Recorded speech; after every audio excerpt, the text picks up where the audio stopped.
அனைவருக்கும் வணக்கம். உங்கள் அனைவரும் நிகழ்ச்சி குறைப்பதில் மகிழ்ச்சி. நான் உங்கள் Avudaiyappan. Welcome to great Kirikalan magic show.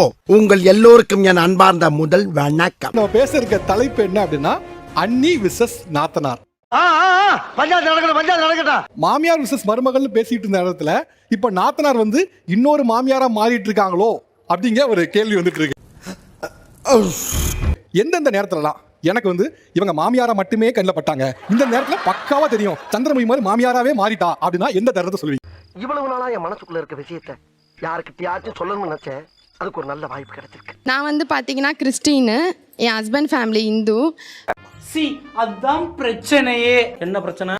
பூஜை சாமான்லாம் நீ தானே கழுவணும், நீ தானே எல்லாம் பண்ணணும் அப்படின்னு சொல்லிட்டு இவங்க தான் அதிகாரம் பண்ணியிருக்காங்க. என் மாமியார் கூட இது வரைக்கும் எனக்கு கேட்டது கிடையாது. ஏன் உனக்கு இந்த வேலை? எனக்கு என்னன்னா என்னோட அம்மா அப்பாக்கு அப்புறமா அவங்க வந்து அதெல்லாம் ஃபாலோ பண்ண மாட்டாங்களோ, அதை செய்ய மாட்டாங்களோ, இப்பல இருந்தே அவங்களுக்கு பழக்கப்படுத்தினாதான் அதெல்லாம் கண்டிப்பா செய்வாங்க. வாய்ப்பு இல்ல ராஜா, வாய்ப்பு கிடையாது. வீட்டுல விளக்கு பொருத்துவாங்களா? கொளுத்துவாங்க. எல்லாமே நாங்க சொல்றதுனால நான் வந்தேன்னா பயப்படுவாங்க, தம்பி கிட்ட சொல்லிடுவாங்க அப்படின்னு பயந்துட்டே அவங்க செய்வாங்க. எனக்கு வருத்தம்ப்பா, எனக்கு ரொம்ப வருத்தம். ஆனா அவங்க சொன்னது கரெக்ட் தான். கரெக்ட் தான் சார். மாமியாரா இருக்கேன்னு நான் வந்தா பயப்படுவான்னு ஒரு வார்த்தை சொல்லும் போதே தெரியலையா? கண்டிப்பா நான் மாமியாரா தான் இருக்கேன். அதுல பெருமை வேற, நான் மாமியார் தான் அப்படின்னு. ஏன்டா அப்படி இருக்கீங்க? ஃபேமிலி ஃபங்க்ஷன் கெட் டுகெதர் அந்த மாதிரி ஃபேமிலியா வரும்போது எங்க மாமியார் சொல்லிடுவாங்க, உன் இஷ்டமா, நீ என்ன கம்ஃபர்ட்டா இருக்கோ அதை போட்டுக்கோ. ஆனா இவங்க என்ன சொல்லுவாங்க, நீ இந்த சாரி தான் கட்டணும். தந்தலை பெத்து போட்டது அவதான். அங்க போய் கேளு. ட்ரெஸ் அது நீங்க சூஸ் பண்ணதா இல்ல அவங்க தான் சொன்னாங்களா? நான் தான் சூஸ் பண்ணேன். எனக்கு பிடிச்சிருந்தது, உனக்கு இந்த கலர் எடுத்துக்கோ, எனக்கு இந்த கலர் எடுத்துக்கிட்டோம். நாங்க திருத்த முடியாது, உங்களை திருத்தவே முடியாது. ஆக்சுவலா நீங்க என்னன்னா ஒரு ஆள் தேடி இருக்கீங்க. அந்த ஆள் தேடுனதுல நிறைய விஷயங்கள் பேசி பார்த்தோன்னே ஓகே. ஆள் இல்ல சார், ஒரு ஆடு தேடி இருக்காங்க சார்.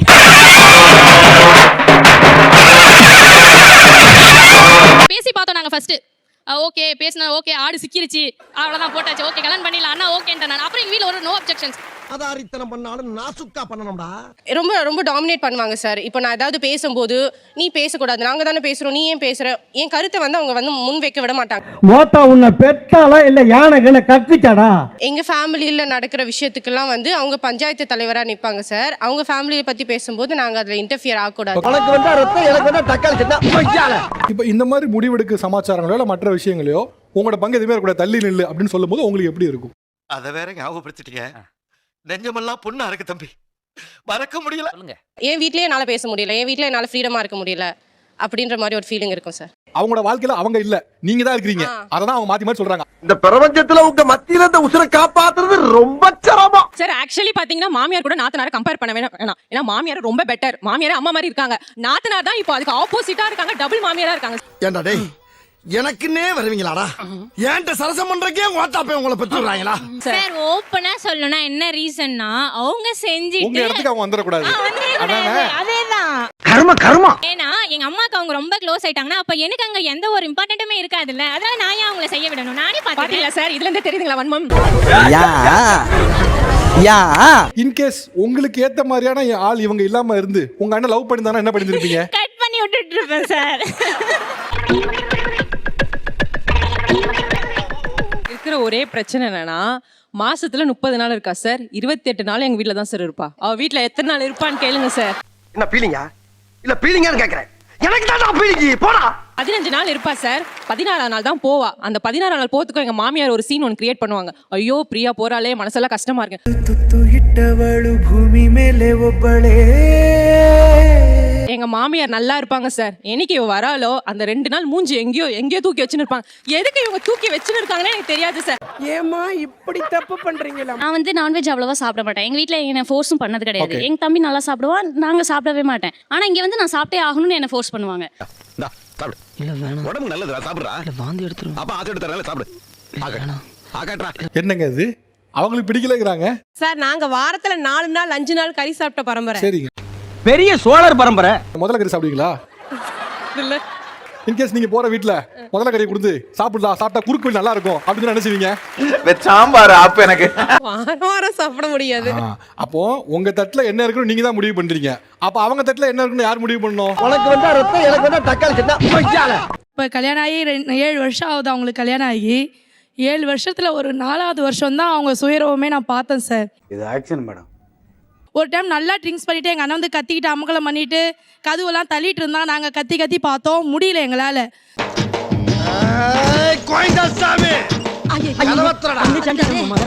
என்ன செய்ய காத்துக்கிட்டு இருக்கான்னு தெரியலையே. சரின்ட்டு இவ பாத்ரூம் போயிருந்தா, இவ இல்ல ஆள் உள்ள இல்ல, பாத்ரூம்ல இருந்து வந்து ஒரே குத்து முதுல குத்தி கீழே உட்கார வச்சா சார்.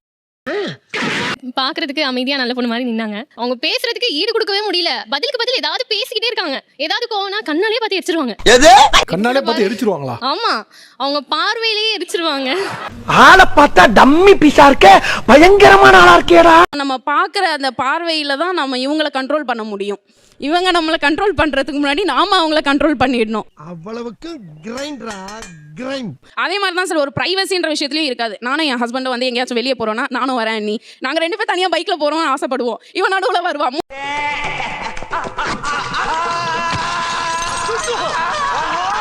நாங்க வீட்டில் நானும் என் ஹஸ்பண்டும் உட்காந்து ஏதாச்சும் உட்காந்து பேசிட்டு இருக்கப்ப கொஞ்சிட்டு இருக்கப்ப இவ பக்கத்துல வந்து அம்மா அப்படின்ட்டு ஒரு குரல் விடுவா. எங்க வீட்டுக்கார் ஓடிடுவாரு. உட்காந்து சாப்பிட்டுட்டு இருந்தேன், பின்னாடி பச்சக் பச்சக்குன்னு சத்தம் கேட்டுச்சு. என்னடான்னு திரும்பி பார்த்து கண்ணத்தை புசுக்கு புசுக்குன்னு கிள்ளிட்டு இருக்கான் எங்க நம்ம கண்ட காட்சி உண்மைதானா? நான் என்ன சொல்றேன், ஒரே வீடு, அவங்க 2 ரொமான்ஸ் பண்றது தெரியுது. நம்ம நாகரிகமா என்ன பண்ணுவோம், சரி நீ பாட்டு பண்ணு ஓரமா போனோம். ஆனா அதை கெடுத்து விட்டுட்டு வாய்ப்பு இல்ல ராஜா, வாய்ப்பு கிடையாது. என் ஹஸ்பண்ட் வந்துட்டு எப்படின்னா ஜென்ரலாக எந்த விஷயம் நாங்கள் முடிவு பண்ணோம்னு நினச்சாலும் ஃபர்ஸ்ட் அவங்க அக்காட்ட கேட்டுருந்தோம் அப்படின்னு. கார் வாங்கணும்னு முடிவு பண்ணியிருந்தோம். டிசம்பர்லேருந்து இது வரைக்கும் கார் புக் பண்ணி வர வரைக்குமே வந்துட்டு அக்காட்ட சொல்லிட்டியா, வந்துட்டோம் ஷோரூம்க்கு, அக்காக்கு வீடியோ கால் பண்ணிடுறியா. எப்படி சிக்கிரிக்கம் பாத்தியாப்பா? நீங்க வாங்கின காரு நீங்க நினைச்ச மாடல், நீங்க நினைச்ச கம்பெனி தானா? நான் எதுவுமே நினைக்கல சார், அதில் எனக்கு எதுவுமே முடிவே இல்லை. பொதுவா அந்த கார்ல கொடுக்கும்போது பெரிய கீ மாதிரி கொடுப்பாங்கல்ல, அது யார் வாங்கினா? அவங்க தான் சார். ஃபேமிலியா தான் சார் வாங்கணும். அவன் போய் சொல்றான் ரெஃப்ரி, அவன் போய் சொல்றான். ஃபர்ஸ்ட் கையில யார் சார் முன்னாடி நின்றுட்டு இருந்தா? அவங்க தான். கையெழுதி யார் போட்டாங்க? அவங்க தான் சார். நாங்க ப்ரையாரிட்டி கேட்கல, கொடுக்குறாங்க, அக்செப்ட் பண்ணிக்க வேண்டிய. அவன் கிடக்குறான். இது நல்லா இருக்கு. நீங்க அப்பப்ப இந்த மாதிரி வர்றது இடைஞ்சலா இருக்கு அப்படிங்கிறது இன்னைக்கு தான் உங்களுக்கு தெரியுமா? இல்ல தெரியும் தானே? ஏன் நீங்க எல்லாம் டீசெண்டா நகர்றது இல்ல? வந்து இப்ப நான் என்ன உங்கள்ட்ட சொல்றது? இப்ப நீங்க இருக்குது உங்க வீடா இல்ல நீங்க புகுந்த போனது உங்க வீடா? புகுந்ததுதான் என் வீடு. அப்ப இங்க உங்களுக்கு என்ன ஹோல்ட் இருக்கு? நீங்க இங்க வந்து இடைஞ்சல் பண்ணிட்டே இருக்கீங்க.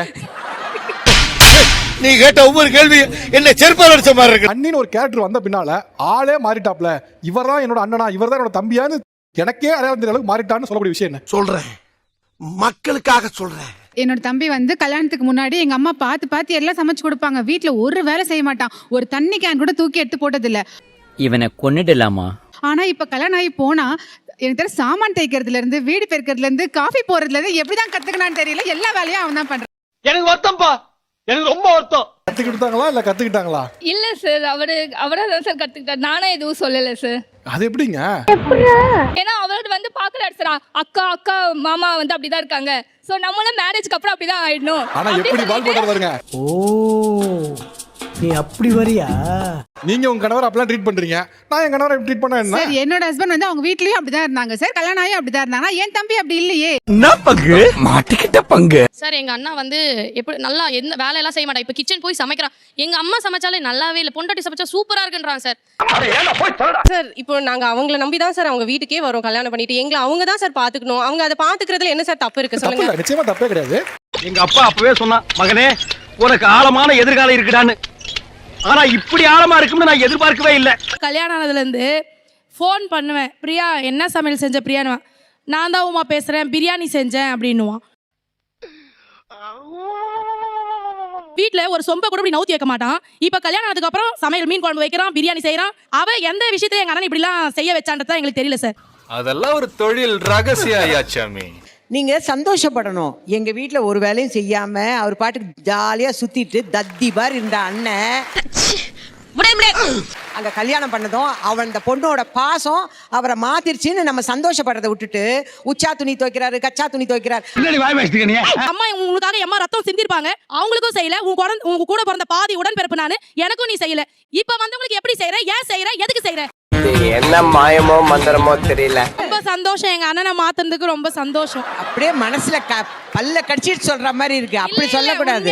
சுருக்கமா சொல்லும்போது வயிற்றுச்சல் அப்படின்னு சொல்லலாம். பட் சாப விடுறேன் இப்ப கொஞ்ச நேரத்துல இப்படியே போச்சுன்னா.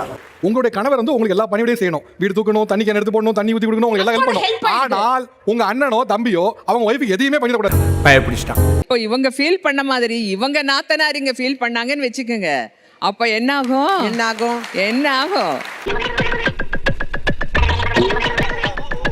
அப்ப உங்க வீட்டுக்காரரு உங்களுக்கு வேலை செய்யறாரு இல்லையா? அப்ப உங்க நாத்தனாருக்கு அழுகையோ வரும். ஐயோ எங்க தம்பி எங்க அண்ணன் போய் வேலை செய்யறானேன்னு. அப்ப எப்படி இருக்கும் உங்களுக்கு? ஏய் என்னை வச்சு ஒன்னும் காமெடி கிமெடி பண்ணலையே. இப்போ உங்களுக்கு உங்க கணவர் சண்டை வருது, ஏதோ ஒரு இதுல சண்டை வந்துருச்சு. சண்டை வந்துச்சுன்னா சண்டை வளரணும் அப்படின்னு நினைப்பாங்களா, இல்ல சண்டை வளரக்கூடாது அப்படின்னு சொல்லி தடுக்க பார்ப்பாங்களா? அத வேற ஞாபகப்படுத்திட்டீங்க. நான் இந்த விஷயத்த சொல்லி ஆகணும். எங்க கல்யாணமான புதுசுல மாமியாருக்கும் எனக்கும் செட்டே ஆகாது. செம்ம சண்டை வரும். எனக்கும் என் ஹஸ்பண்டும் எனக்கு வந்துட்டு அந்த டைம்ல சப்போர்ட் பண்ணுவாரான்னு தெரியல. பல்லாவரத்துல இருந்து அவங்களும் அவங்க ஹஸ்பண்டும் கிளம்பி வருவாங்க. என்ன மனுஷன்? she will literally அந்த இடத்துல வந்து செம்மையா ப்ரொடெக்ட் பண்ணி என்ன நெகட்டிவிட்டியா இருந்தாலும் அந்த இடத்துல அவங்க எனக்காக என் மாமனாட்ட மாமியாட்ட ஹஸ்பண்ட செம்மையா சப்போர்ட் பண்ணி பேசுவாங்க. அந்த விஷயத்துல விட்டே கொடுத்ததுக்கு அவங்க எல்லாம். உங்கள மாதிரி மனுஷன்லாம் இருக்கனாலதான் கொஞ்சமாச்சும் மழை பெய்யுது. மறக்காம சர்ப்ரைஸ் பண்ணுங்க. Thank you.